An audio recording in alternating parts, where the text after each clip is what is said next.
Hello. I'm here at the All Saints Anglican Church, and it's my pleasure to be here with Mother Fiona. Good afternoon. Hi, hello. We're sat here in the parsonage garden. It's a gorgeous afternoon, isn't it? It is. So, what we're going to talk about in a bit today is a little bit about Mother Fiona, how she arrived here at the church, what she found when she arrived, the sort of thing that she's introduced, and her vision for the future.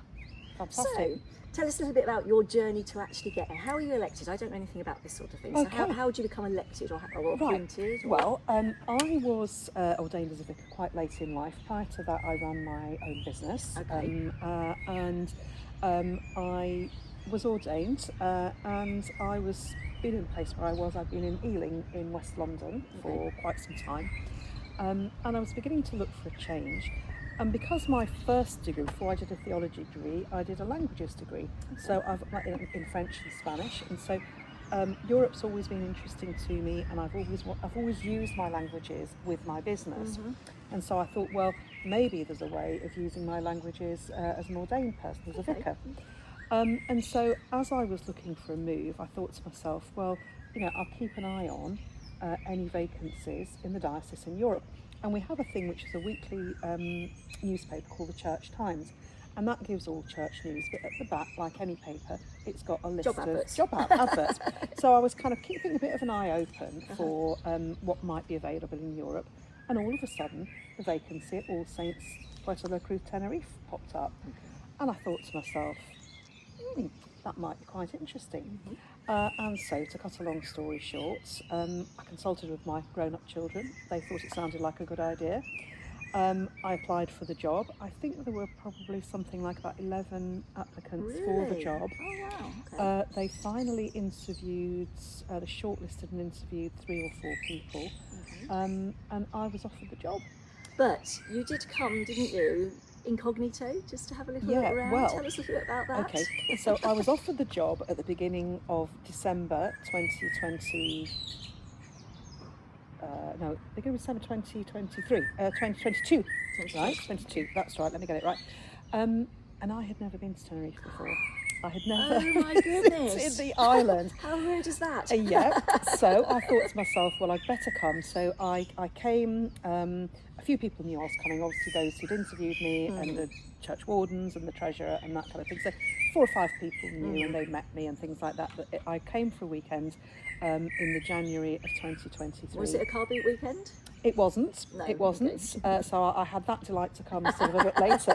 When you woke up one morning and flung open your doors, and there it all was in front of you on a Saturday morning. Yeah. So I came incognito, and it was quite amusing, and I absolutely fell in love with the place. I loved the church. I love the parsonage. I'm very lucky to live in the most beautiful accommodation. It's a lovely building. It's absolutely stunning. So I was very, very impressed with that. I couldn't help but be bowled over by the climate. That was a factor, absolutely, as I'm sure for many UK, people. definitely. Absolutely. Yeah. So it was really nice t-shirt weather in January, and I thought, well, I could probably cope with this a little bit. And everyone was very, very welcoming and friendly. And you'll laugh at this actually.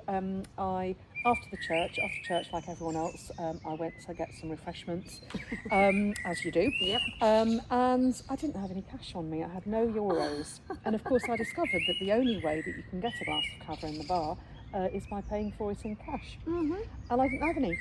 Thankfully, a lady who was standing behind me said, "Oh, well, if you haven't got any cash, I'll buy you a drink." And so she duly did, not knowing who I was at that stage. That's very generous of her as well. It was very, very kind. Yeah. It was very, very kind.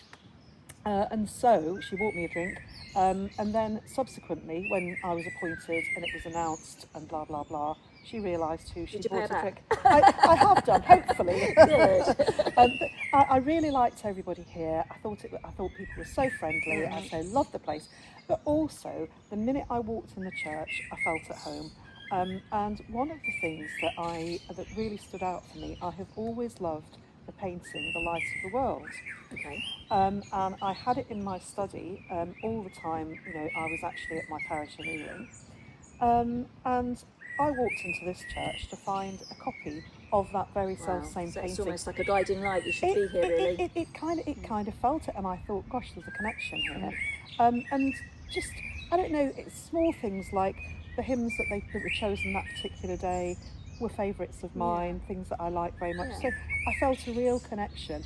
And so in the truest sense of a vocation, I felt called This is where you should to be in this place, and the rest, as they say, And is it's history. Absolutely, yeah. So when you arrived, you found this beautiful church. Yes, and it took quite a time, because obviously with all the toing and froing with now getting visas Brexit and things and like that, things, it took me quite a long time to get my visa, but I got it in the end.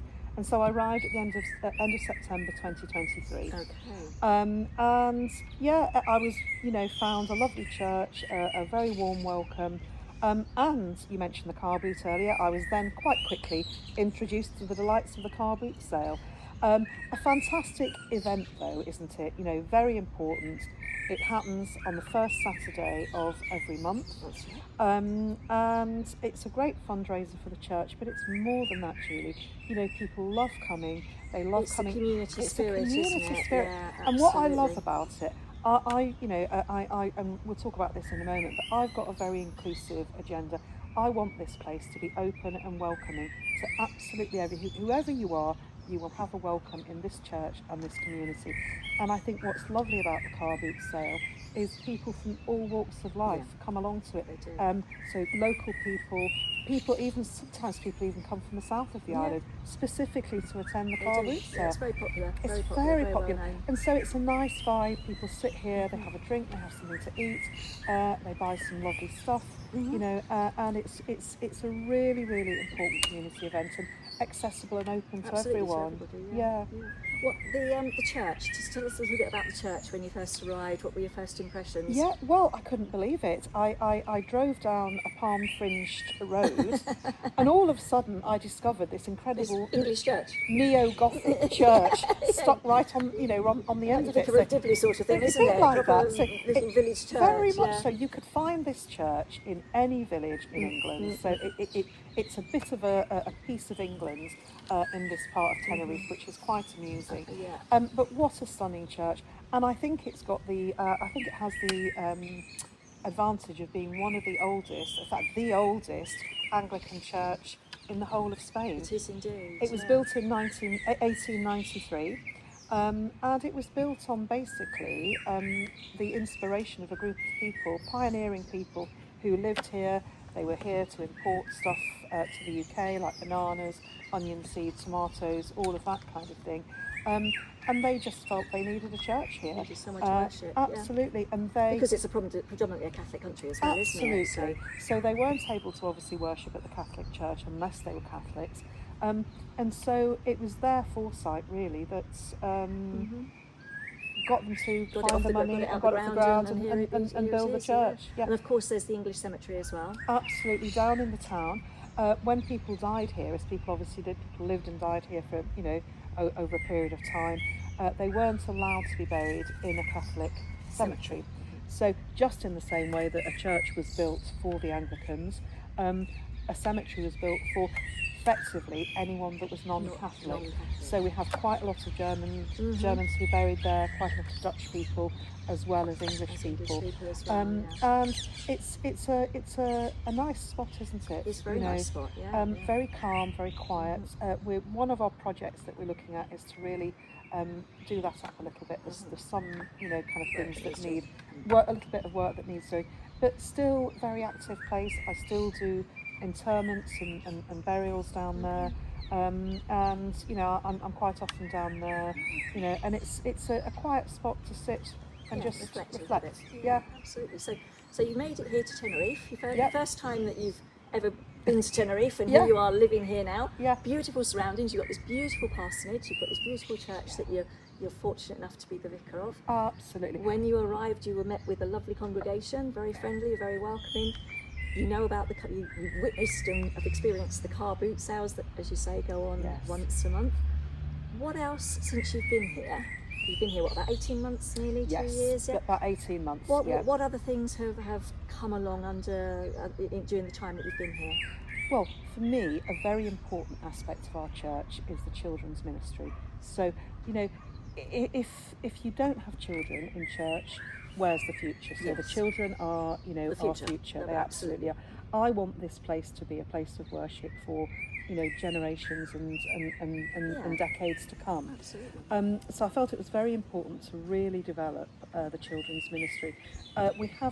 We have stuff for children available on a Sunday morning. We have a Sunday service at 11 o'clock each week, and it can be quite long for small ones. Yeah. And so we do. We've got a great team of people who are in charge of our children's ministry.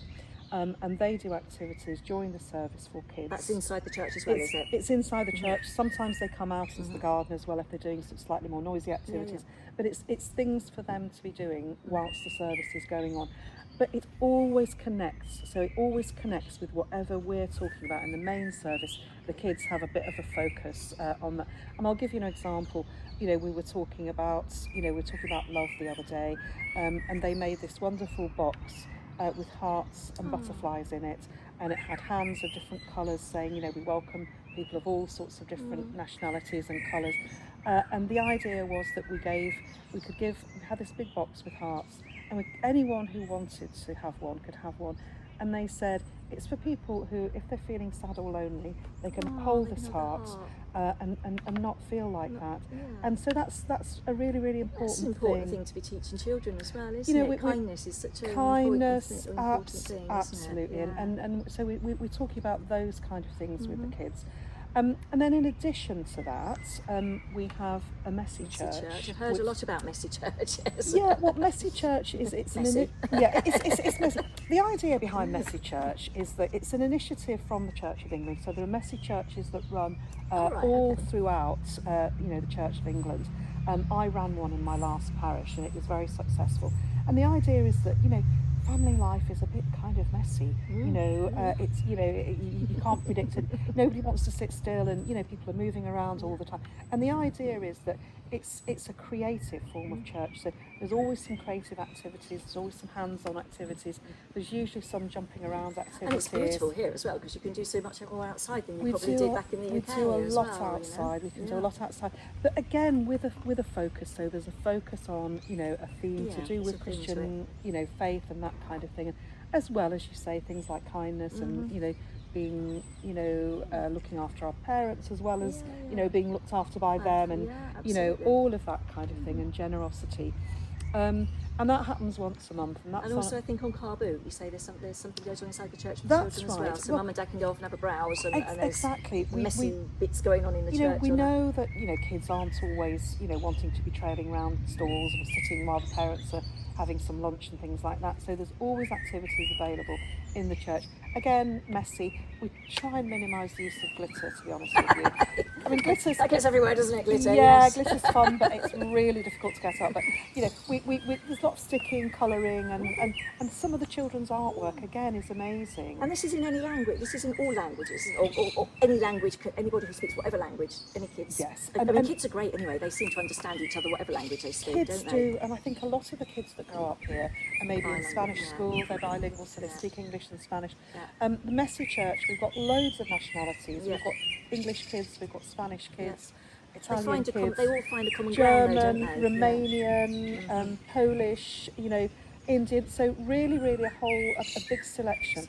And that's what's wonderful about kids, because as you rightly say, they find a common ground, don't they? And that's another important lesson. It's about growing up with people who may have a different culture than you, but you learn to respect them and learn a little bit about it.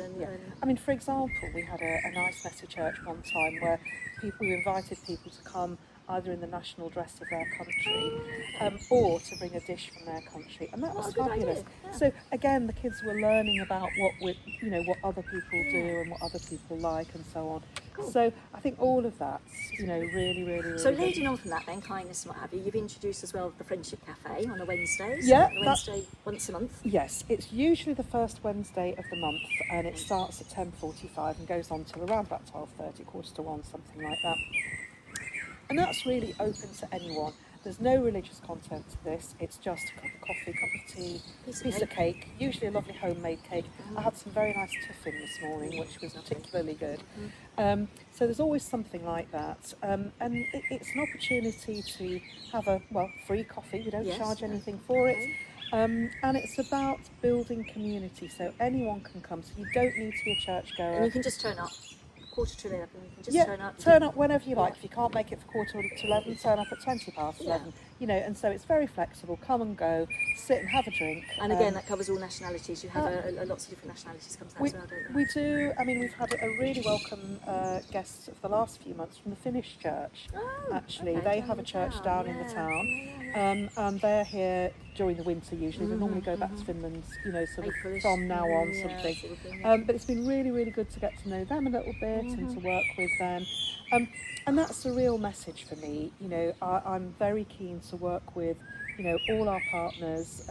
We work very closely with a German Lutheran church. They have services in the church on a Sunday afternoon, Okay. and they have some office space with us, and we're working with them. You know, It's all about community, isn't it, at the end of the day? You know, Yeah, pulling it's everybody together. pulling you know. everyone We're together. a very small island, aren't we? So it's important, I yeah, think. That it's pulling everyone together, and I think making sure that no one slips through the cracks. So if somebody's struggling a bit, you know, we all have illnesses, we all have accidents. You know, I had an accident myself, you know, just over a year ago, and I know you did as well, Julie. You know, and these things can happen to us, even if we're sort of fairly hale and hearty. And it is great. I was hugely supported and helped by people when I, you know, didn't have use of this arm, you know, for a few months. And I think it is about making sure that people, you know, are being scooped up and are not on their own and are given any help that they need, whether it's shopping or, you know, that. And I see that I see my role as a chaplain very much about ministering to whoever it is in this part of the island, you know, and whatever they need, you know. Even if it's, you know, and I've done a lot of these, even if it's witnessing, you know, people's proof of life for their pension. You know, I've probably done about 50 of those now, you know, and you know, it's all part of what I do as a chaplain. So going on from that as well, obviously the usual sort of things, you have weddings, presumably? Yes, we do. We've had quite a lot of weddings, and it's something I'm really keen to encourage because we have a stunning church, stunning grounds, beautiful for photos, and you know, those people who've been married here, you know, have chosen it because they really, really, you know, think that, you know, what we've got on offer is really special. And I've done some of those in a blend of English and Spanish. Quite often one part of the couple is English, the other part of the couple is so from you've got here. So I've done Spanglish type thing going on. I've done the services in a blend of English and Spanish, and very happy to do that. But as I say, you know, everybody's welcome. It's probably worth saying, because we're not the established church here, in England we could do a legal wedding. Because we're not the established church here, we're a guest church. People have to be legally married before we can do a wedding here. So they would need a civil piece of paper to prove that they're already. Absolutely. So probably I've just mentioned that. But I've got a wedding coming up, you know, in May this year, and another one next year, and you know, other ones, you know, in the pipeline. So it's really great. It's a wonderful ministry. You know, weddings are so uplifting, aren't they? Absolutely. And starting upbeat. something new, so new beginnings. And you know, I'm very open to, you know, people approaching me about their wedding and so on. Okay. Yeah.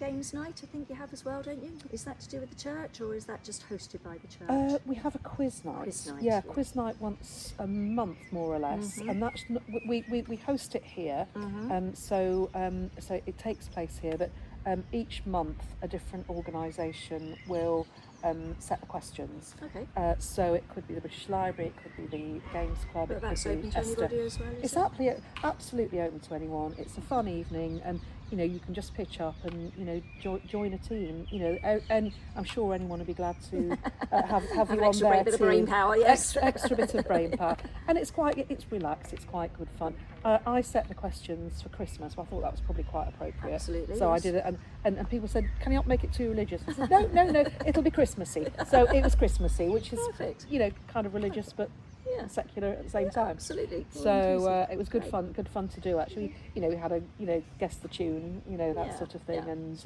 guess this carol, you know, for the first line or something. So all good. Okay, so you look like you've settled in wonderfully. Oh yeah, I absolutely love it. I'm really, really happy here. I'm really settled.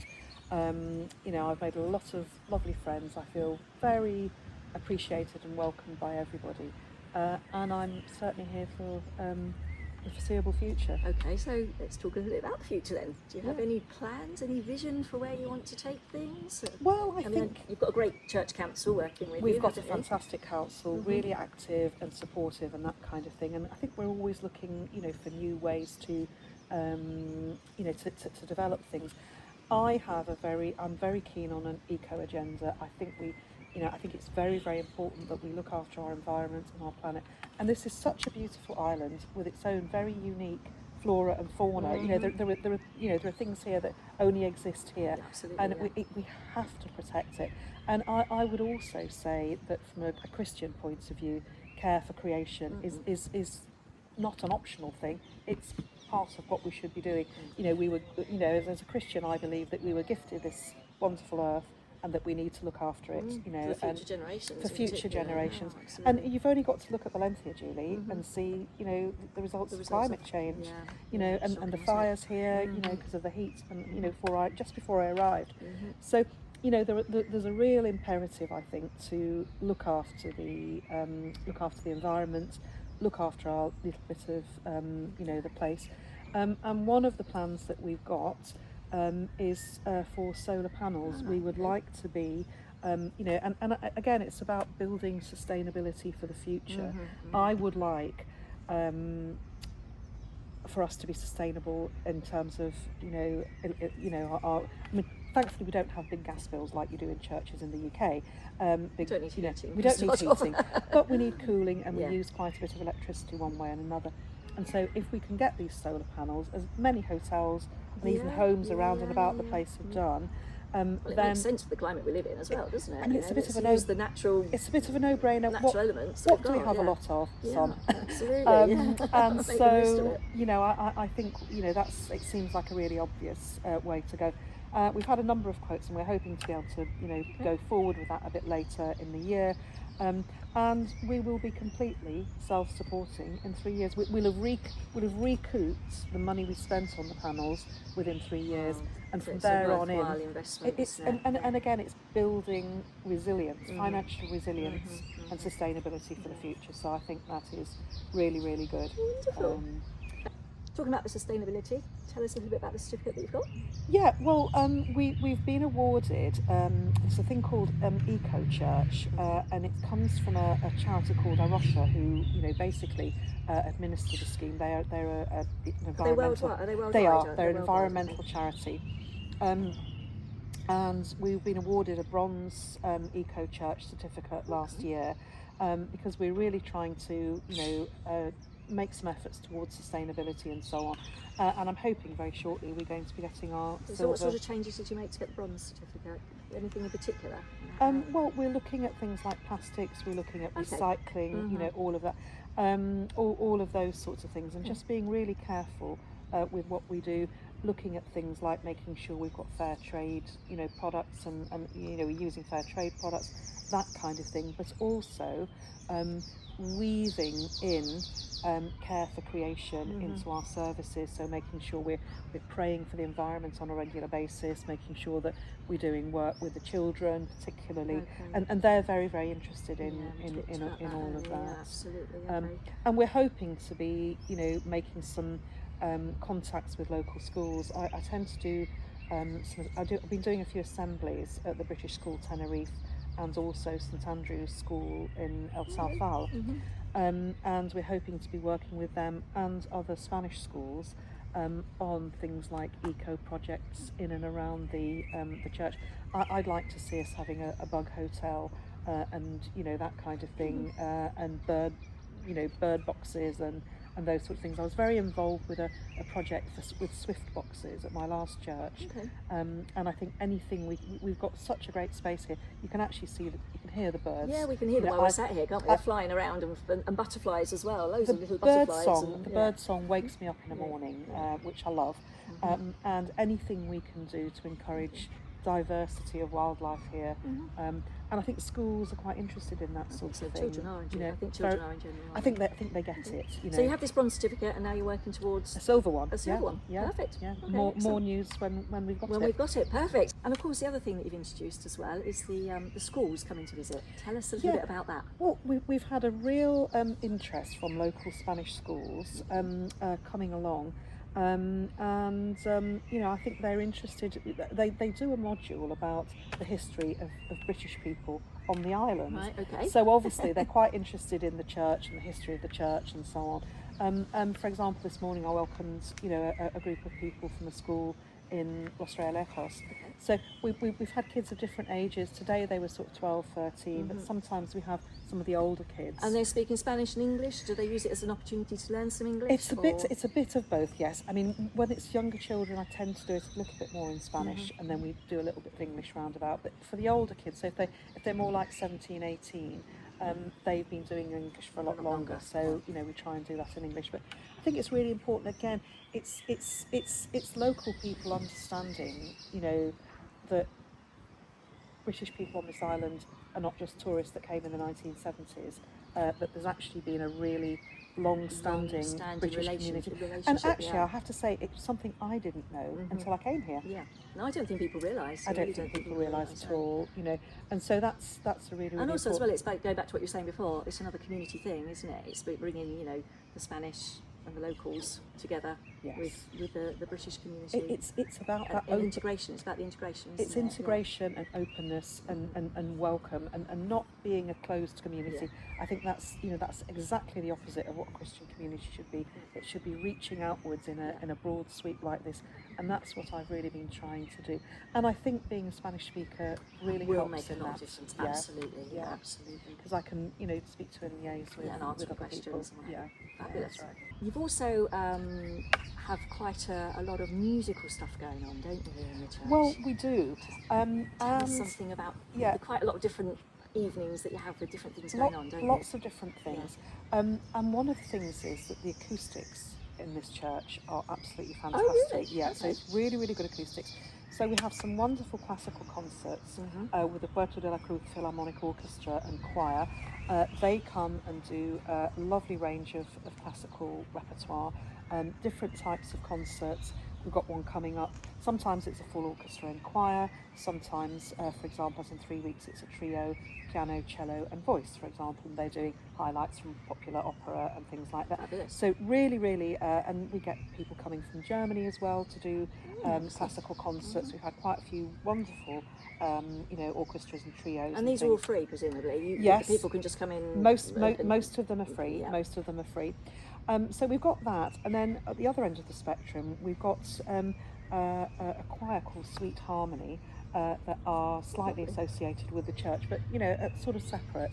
And they've been doing well. They did a fantastic musicals evening where the choir were leading some favourite songs from popular musicals, and then it was a sing-along event, so you could come along to sing to Mary Poppins, The Sound of Music, Wonderful. Les Mis, all of that, everyone's favourite ones. And it was so it was served with there was an interval where food was served, and it was really, really popular.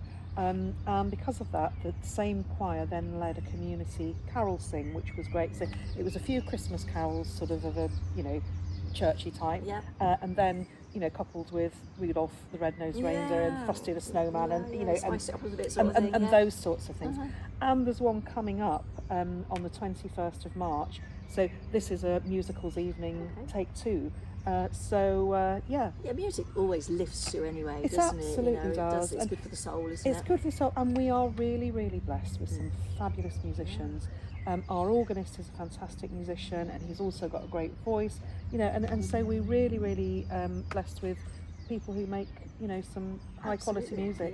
Yeah, definitely. And like you say, if the acoustics are good as well, then it adds to it, doesn't it? Definitely. Fabulous. Okay.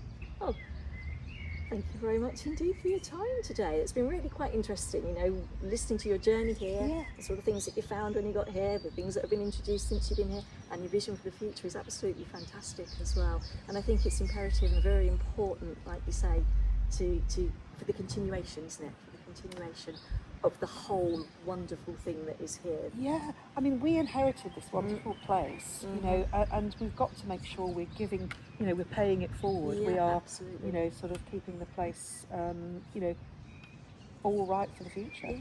Okay, well, thank you very much indeed for your time. It's been Thank an you, absolute Julie. pleasure. Thank you Brilliant. very much indeed. Thank you.